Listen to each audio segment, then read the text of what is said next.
tengok kenapa berlakunya. Sebab-sebab penubuhan negara-negara, negeri-negeri Melayu bersekutu. Negeri-negeri Melayu bersekutu. Pertama, masalah kewangan, terutama di Pahang. Ketika itu, kerana faktor utama, hasil masuk utama di Pahang ini, kita sedia maklum, mempunyai tanah yang cukup besar, dan mempunyai antara negara yang negeri-negeri dan tanah Melayu yang besar ni antaranya Pahang.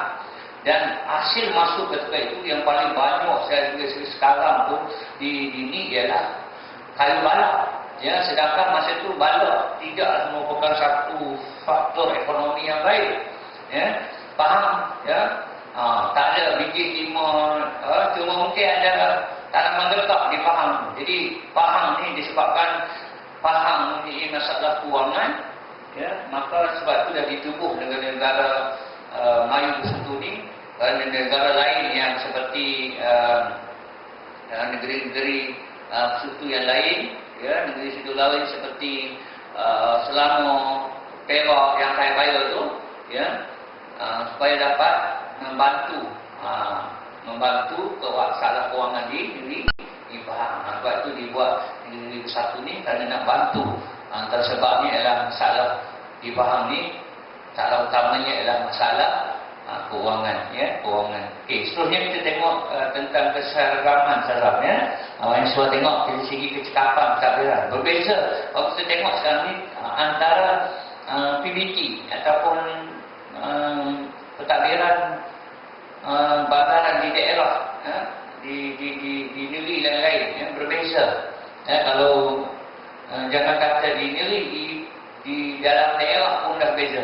Ya, kalau di Perak ni majlis Dewan Bandaraya Ipoh, sistem ataupun peraturan yang ada di sana itu tak sama seperti di Taipei ni, seperti Majlis Perbandaran Taipei, MPT. Ya, jadi disebabkan keseragaman, tidak ada keseragaman cekapan inilah menjadikan berlakunya perubahan ini kerana nak diseragamkan, ya, tentang sistem-sistem terutama di dalam negeri, ya, puasa-puasa di negeri dan juga puasa-puasa di persekutuan ketika itu. Maka inilah antara sebab kenapa keseragaman ini berlaku dari segi disebabkan kecekapan pentadbiran itu antara negeri-negeri di bawah negeri ini terdapat kebincangan di situ. Yang kedua, untuk mengawal kuasa residen, ya, supaya residen ini tidak berkuasa total ke sebuah negeri. Ya, tujuan penubuhan negeri-negeri bersatu ni supaya dia tak suka-suka lah, dia tak suka-suka boleh, ya, tak suka-suka ikut dia, ya, tak boleh, ya.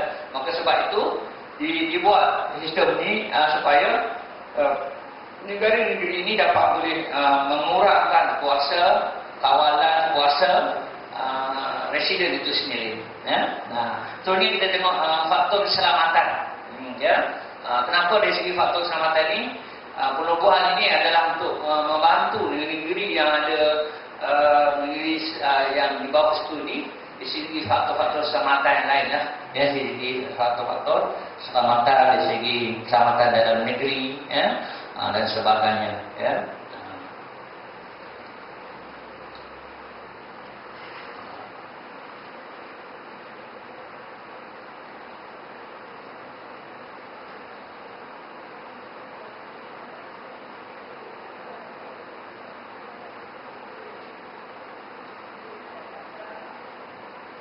Okey, tak apa, kita sambung seterusnya. Kali mungkin kita akan sambung lagi satu ini untuk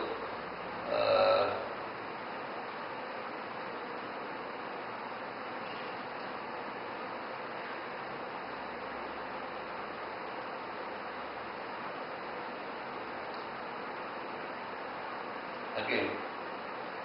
Sebenarnya kita tengok negeri Melayu yang tidak bersatu, yang selain daripada tadi, iaitu negeri seperti Perak, Selangor, Negeri Sembilan dan Pahang, ya. Ini negeri bersatu. Jadi saya itu banyak lagi lah negeri lain yang negeri yang bukan bersatu, ya, yang di bawah negeri yang tidak bersatu, yang di bawah negeri tidak bersekutu, NNMTB, ya. Maknanya selain daripada Selangor tadilah, Selangor, Perak, Selangor, Perak, Negeri Sembilan dah faham Pak Buah negeri tadi, ya. Okay. Gabungan ini terbentuk pada tahun 1909. Maknanya perjanjian ini berlaku selepas hampir 10 tahun daripada negeri-negeri bersatu ditubuhkan, ya. Bersatu ditubuhkan pada tahun 1896, hampir 13 tahun lepas tu baru ini berlaku apabila British menandatangani perjanjian Bangkok dengan Siam. Ya. Kalau kita tengok balik yang sebelum ni, Siam telah meminta kita pada tahun 1821 hingga 1909. Maknanya ni pada tahun gabungan ni berlaku, perjanjian ni berlaku masa ni ada negeri yang bukan bersekutu, iaitu negeri yang bersepadanan tadi, ya, seperti di Kelantan, di Terengganu, ya, di Kedah, ya. Negeri-negeri ini di bawah negeri-negeri bukan bersekutu, di bawah naungan kerajaan negeri Siam. Ya. Jadi sebab itu kerajaan ini telah membuat satu gabungan antara kerajaan British, ya, gabungan terbentuk pada 1909 di antara kerajaan British dengan kerajaan Siam, ya. Itu perjanjian disebut perjanjian Bangkok. Perjanjian Bangkok. Ya. Okey, tengok negeri-negeri yang terlibat adalah negeri-negeri yang terdapat di sempadan di negeri Thailand, dan negeri-negeri ini juga merupakan negeri-negeri yang di bawah jajahan Siam sejak tahun 1821 sehingga 1909. Ini negeri-negeri yang di bawah jajahan, ya, kalau kita tengok, ya, iaitu daripada Perlis, ya, sepadan, ya. Perlis tu di danau sekarang, itu sepadannya. Perlis ni di danau. Di Kedah, Changlun, itu sepadan Siam, ya. Changlun. Di Terengganu ni tak ada bonding sebenarnya, dia gunakan di Kelantan, iaitu di Kelantan di Padang Sor tu. Bukan Padang Sor. Padang Sor tu di Kedah. Di Kelantan di Sungai Golok, itu antara sepadan-sepadan, ya. Di Kelantan, ya, kalau nak pergi itu boleh pergi melalui Kelantan, Rantau Panjang, itu tempat kalau kita pergi shopping tu, Rantau Panjang tu, dan dia bersepadan dengan sungai tu dipanggil Sungai Golok, dan di sebelah Sungai Golok tu, sebelah sana tu Bandar ataupun Pekan Golok, ya. Nak pergi situ melalui Naratiwak pun bolehlah.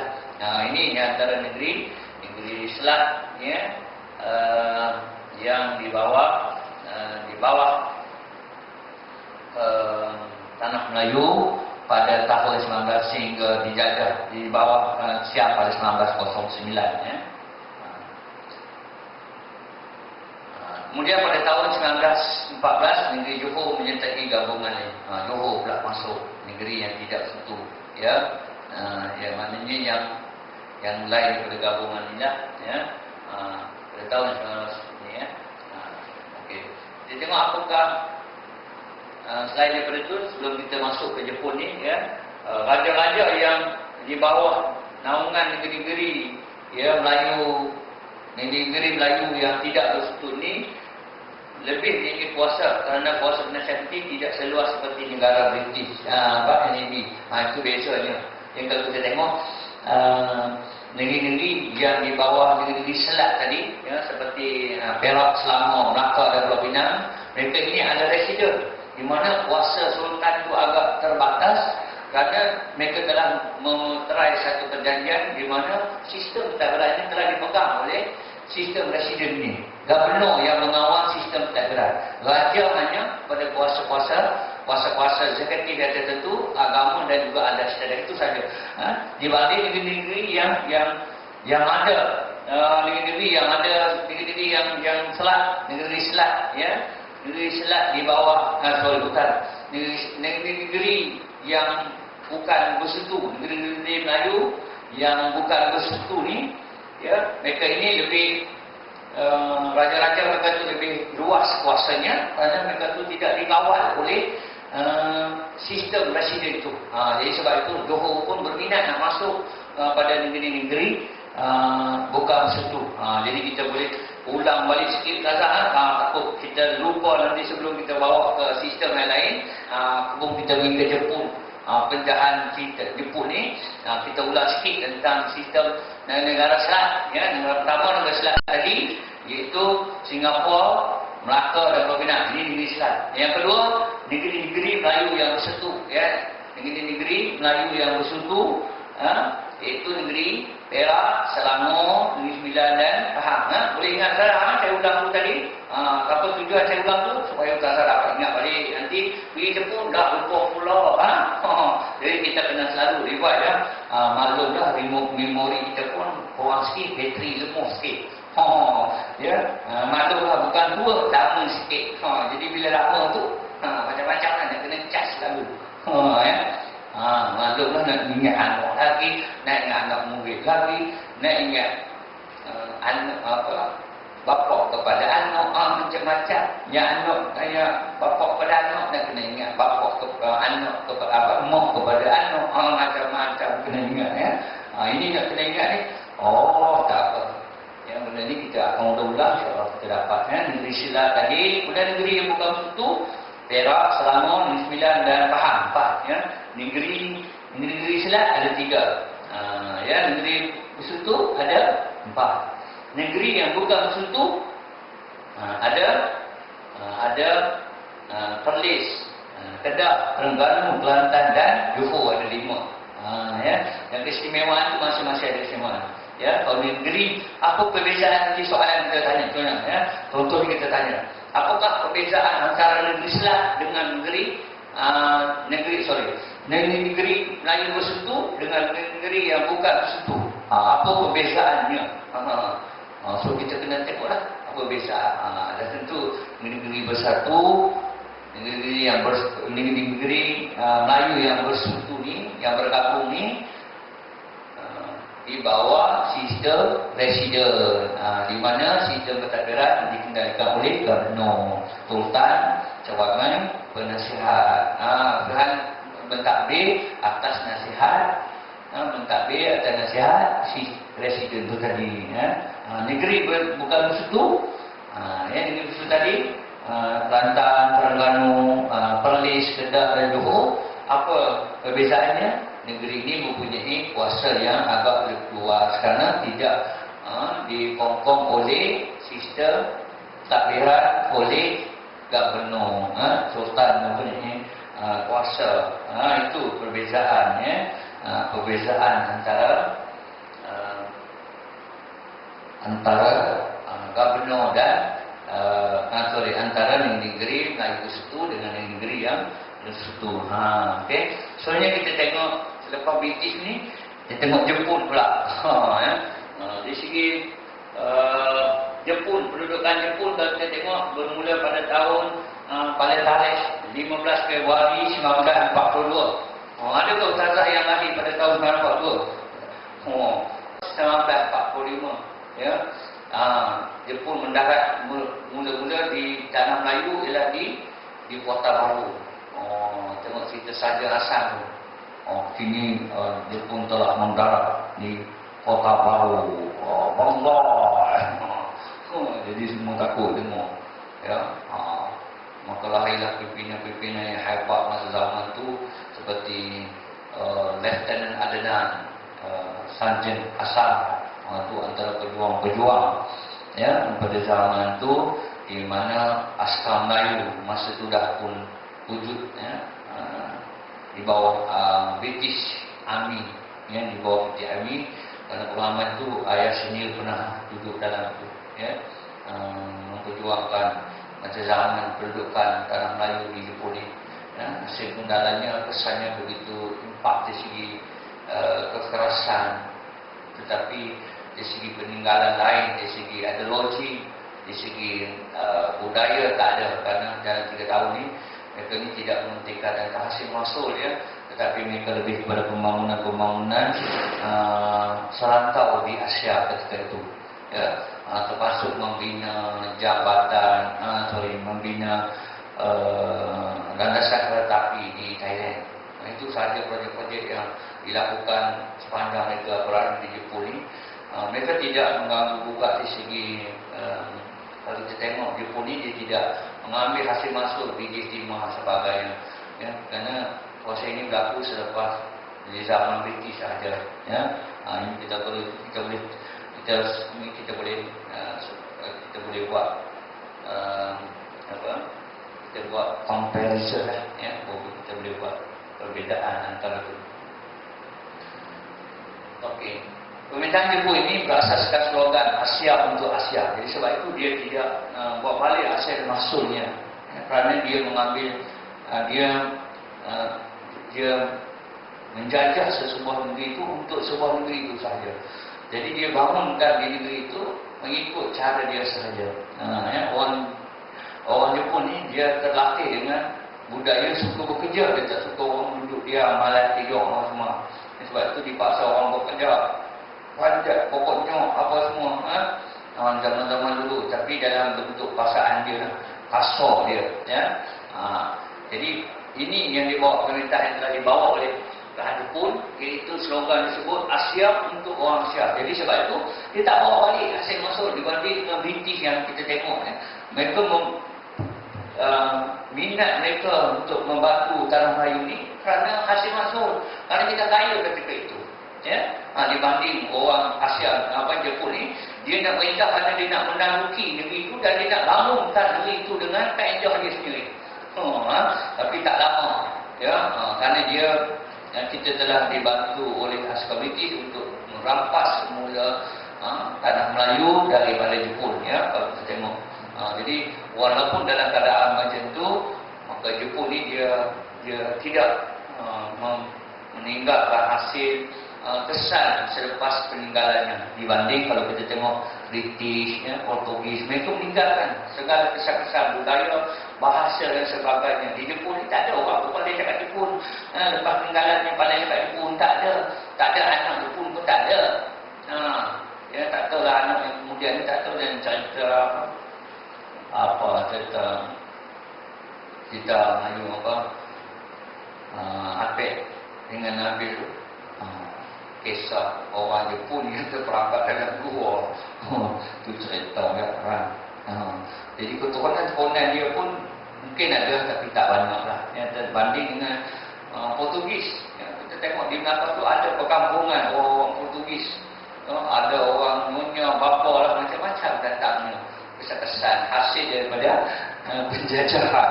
Itu tadi.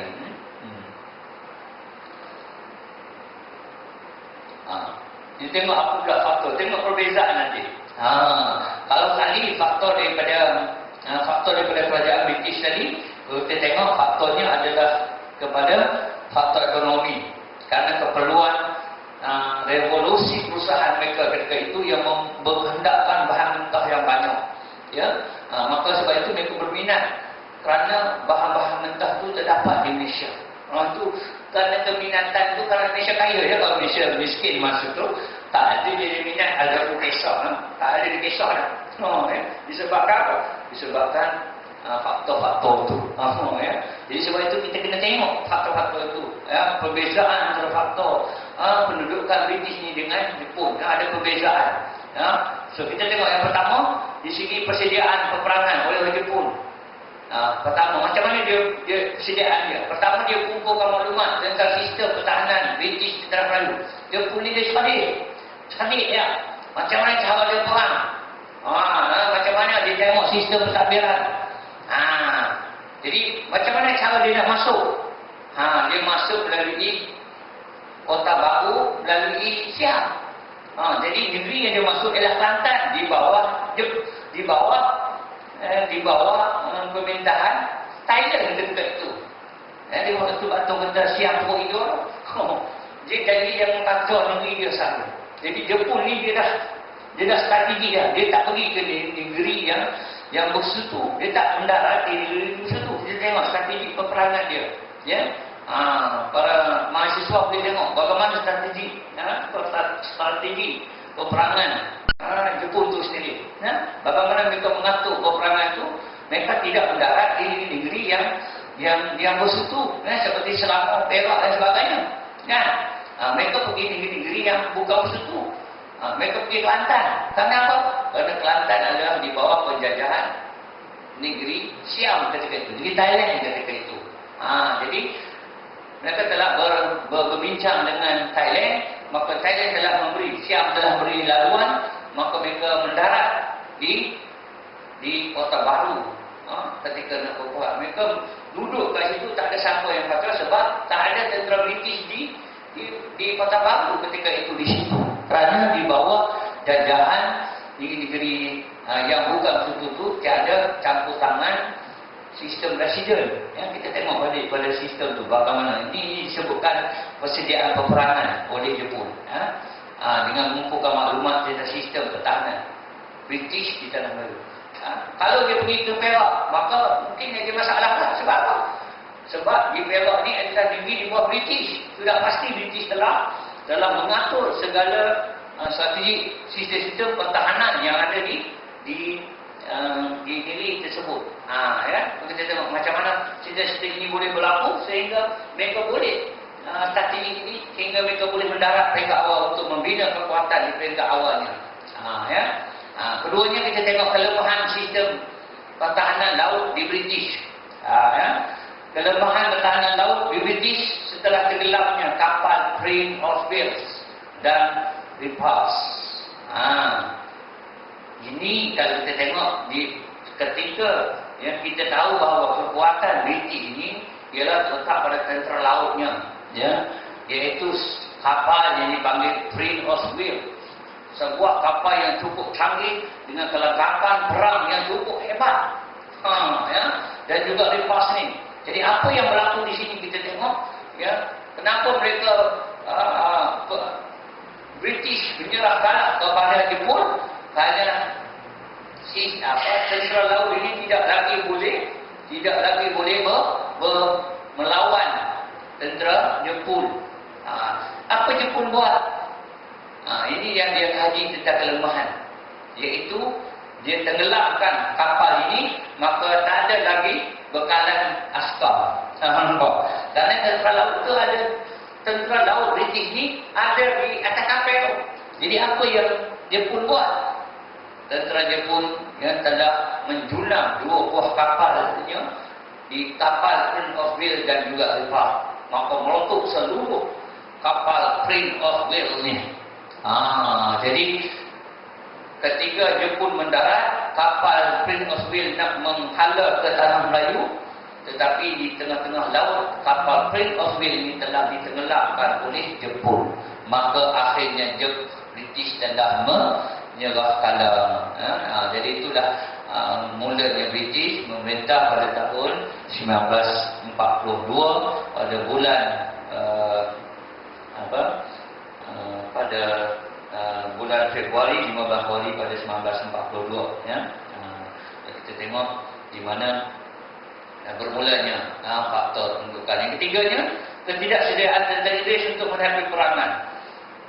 Inggeris dah tak sedia dah, British, sebab kapal mereka telah full. Jadi British telah balik ke negeri dia. British telah balik ke negeri dia. Tinggallah askar Melayu dan juga Sakit Baki yang kita tengok.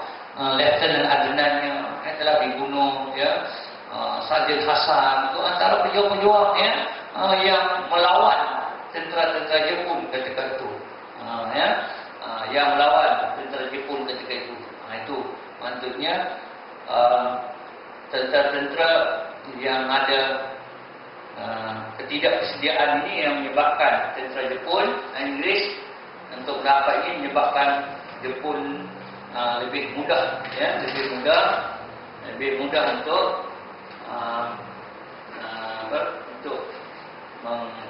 menawan tanah Melayu. Kerana British pun akhirnya dia menyerah.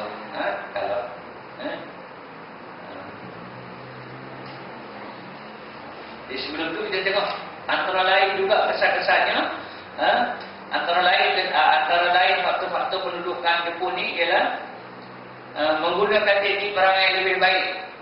Tentera Jepun yang terlatih memimpin negara yang berkebolehan. Kita tengok Jepun ni telah melatih tenteranya lebih hebat, kental, disiplinnya. Kalau kita tengok orang Jepun ni sangat disiplin tingginya, terutama dari segi masa. Mereka begitu disiplin dan kepatuhan mereka kepada pemimpin adalah sangat tinggi. Kepatuhan mereka kepada pemimpin adalah sangat tinggi, hingga menyebabkan mereka berjaya membuat satu sistem koloni, sistem pentadbiran dan juga sistem tentera yang cukup disiplin dan cukup terlatih dan cukup hebat. Ini juga antara faktor kebolehan tentera mereka dalam tentera Jepun yang dipimpin oleh tentera yang cukup berkebolehan. Ini hanya juga antara faktor pendudukan Jepun di tanah Melayu. Seterusnya, yang sekali kita tengok tentera British tidak punya semangat perang. Mereka bukan nak pertahankan. Kalau kita tengok semangat pun tidak. Bukan ini cara mungkin kita tengok dari segi asal pun tujuan mereka campur tangan tu kerana lebih pada faktor-faktor ekonomi sahaja. Kita negara kita ni kaya. Itu saja antara faktor besar. Mereka keperluan mereka nak memerlukan bahan mentah dari tanah Melayu. Jadi semangat mereka ini British tidak menjadi semangat berperang yang tinggi. Dan akhirnya mereka ini lari balik ke negeri masing-masing. Kerana tidak lagi tahan untuk menanggung tekanan yang dibuat oleh kerajaan Jepun ketika itu. Ini antara faktor-faktor pendudukan di Jepun yang menyebabkan akhirnya tentera British tewas di tangan Jepun pada tahun 1942. Walaupun dalam tempoh 3 tahun setengah saja, tetapi kita dapati kesan-kesannya. Walaupun tidaklah begitu besar kesan-kesannya, tetapi kita boleh tengok sikit sebanyak kesan pendudukan Jepun untuk kita bandingkan daripada kesan-kesan pendudukan taklukan penjajahan daripada British, Portugis dan sebagainya. Okay. Yang pertama dari segi politik. Apakah kesan dari segi politik kita tengok? Ini dah babai.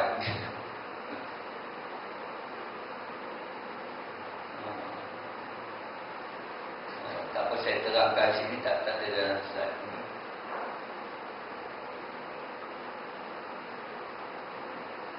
Okey. So kita tengok, Ustazah kena catat sikit. Tapi dalam modul kita ada, insya-Allah. Tapi Ustazah boleh catat untuk catatkan apakah kesan pendudukan. Yang pertama dari segi politik, dari segi politik carahan. Dalam modul ada. Mungkin di segi ini tak perlu catat semualah. Kerana dalam modul kita ada, saya sediakan kesan ni. Okey, di antara kesan pendudukan Jepun ialah pertama dari segi politik, dari segi politik. Kesedaran, pertama memberi sedaran politik pada penduduk tempatan untuk mencapai kemerdekaan. Macam mana peranan kesan pendudukan Jepun itu mendatangkan kesedaran politik kepada orang Islam, orang Melayu, orang tempatan, penduduk tempatan untuk mencapai kemerdekaan ketika itu. Macam mana kesan politik? Pertama, kesan itu disebabkan Jepun ini adalah sebuah bangsa yang keras, yang dizalimi. Maka penduduk tak tahan. Akhirnya mereka bangkit melalui kesedaran politik, dibantu oleh orang Melayu yang mempunyai yang telah diberi pendedahan oleh British ketika dulu. Sebab tu kalau kita tengok balik daripada sejarah ni, maknanya ada kebangkitan ni daripada pelajar-pelajar kita yang balik pada Mesir, daripada golongan cendekiawan kita dari segi cendekiawan. Kalau dulu guru mengambil peranan menulis, dan wartawan pula berperanan menulis, ya, menaikkan semangat nasionalisme yang untuk menentang penjajahan. Okey. Yang kedua, orang Melayu banyak beri peluang dan pengalaman berkaitan pentadbiran. Jepun ni walaupun dia dalam situ, tetapi dia mengajar orang macam mana sistem bekerja dengan betul, sistem bekerja dengan bersungguh-sungguh. Orang Jepun ni dia pantang orang malas. Jadi sebab itu kesan ini dia nampak. Kesan antara kesannya orang ni berusaha. Kata nenek saya dulu, orang Melayu pandai buat minyak tanah. Itu ada kesan. Kerana dia mengajar orang berdikari, buat pondok, buat padi. Dia galakkan pertanian. Dia galakkan pertanian. Orang Jepun ni galakkan pertanian. Cari hasil masuk sendiri. Walaupun ada juga yang terpaksa berlari makan ubi kayu. Makan ubi kayu. Yang ketiga, kesedaran masyarakat tentang kelemahan dan kekurangan orang British. Jadi dari situ orang mula dapat membezakan antara British dengan Jepun ni. Ya, orang dapat bezakan. Nampak British ni macam baik, tapi rupanya dia sekolah tak bagi tinggi-tinggi. Orang Melayu tak boleh mengaji sekolah tinggi-tinggi. Orang Jepun dulu dia suruh, dia ada sekolah, tapi belajar bahasa Jepun. Jepun, bahasa Jepun, dia suruh belajar bahasa Jepun. Maksudnya orang belajar. Orang Melayu ni pasal dah daripada dulu dia dah jadi malas, jadi akhirnya dia rasa macam terpaksa belajar bahasa Jepun. Ya, dipaksa belajar bahasa Jepun, belajar bahasa matematik, macam-macam dia ajar. Macam mana cara hidup, cara pertanian, semua dia ajar di Jepun. Orang British dah, dia senyap ya, tapi segala pentadbiran dia sendiri. Semua dia punya. Hasil mahsul dia punya. Semua dia punya. Kekayaan semua dia punya. Ya, kita hanya boleh cukup makan saja. Tak boleh mengaji pandai-pandai. Tak boleh pergi universiti. Tak boleh di sekolah tinggi-tinggi. Ini kesannya kita tengok. Akhirnya kita orang masyarakat mula sedar bahawa antara kesan-kesan itu kita dapat melihat, ya, kerana ada perbezaan antara sistem pentadbiran di waktu pemerintahan Jepun maupun di pemerintahan sebelum ni, Portugis, British, Inggeris dan sebagainya.